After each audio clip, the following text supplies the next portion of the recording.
If you go down in the woods today, you're sure of a big surprise. If you go down in the woods today, you'd better go in disguise. For every bear that ever there was will gather there for certain, because today's the day the teddy bears have their picnic.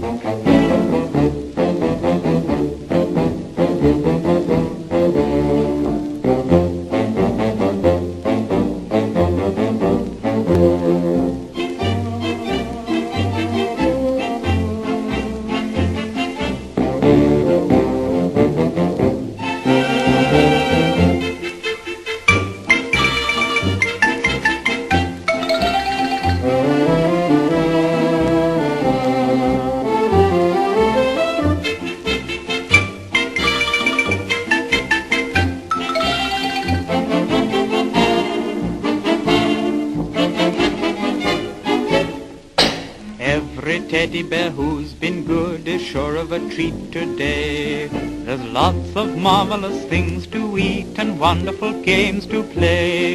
Beneath the trees where nobody sees, they'll hide and seek as long as they please. That's the way the teddy bears have their pick. Proficiency badge.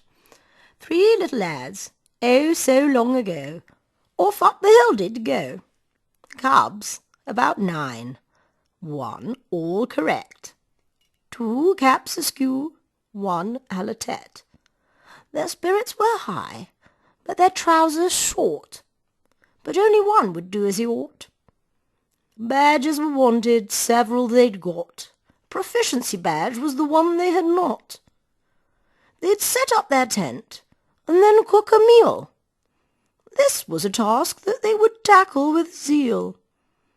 With hammer and guy ropes, giggles and high hopes. As clouds descended and nightfall brought dusk, the tidy one gasped, "Go home I must. My mother will skin me if I'm out in the dark. She'll not consider this cooking a lark." He went off with all speed across the heath, with shoes that were muddied and shattering teeth.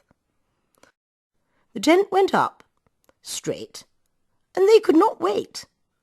They attempted to cook as only boys could, in smoke-laden air, with wet and green wood. The 2 that were left got on with their supper, but of a sudden they each dropped their cuppa, for a man had put his head through the tent. Both boys were aware of the evil intent.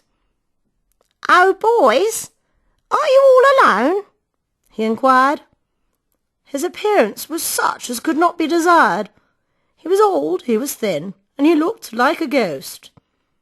"Could I come in and have some of your roast?" He sat himself down, put a hand on each knee. "Ah, you're so cold, and that's just like me." His hands crept up those trousers short.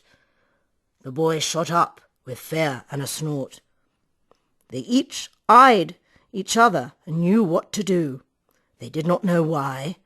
They had not a clue. The pair of them turned and kicked at his shins. They battered and beat him, as they did to old Tins.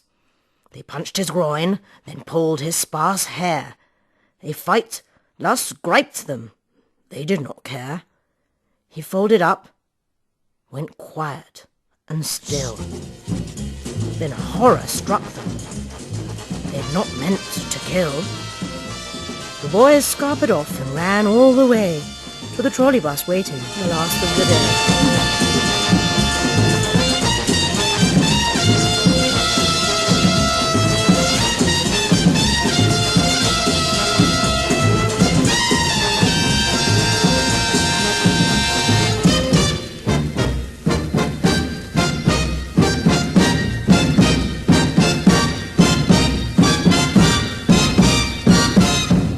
When they reached their home, they were full of distress.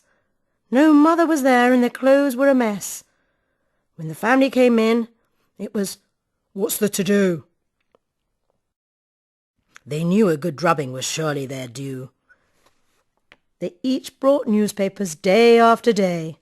Perused them fair, what would they say? Had the old man been found? Was he dead or alive? After that beating, could he survive? Now, many years later, the tale has been told, but the fate of the old man I cannot unfold.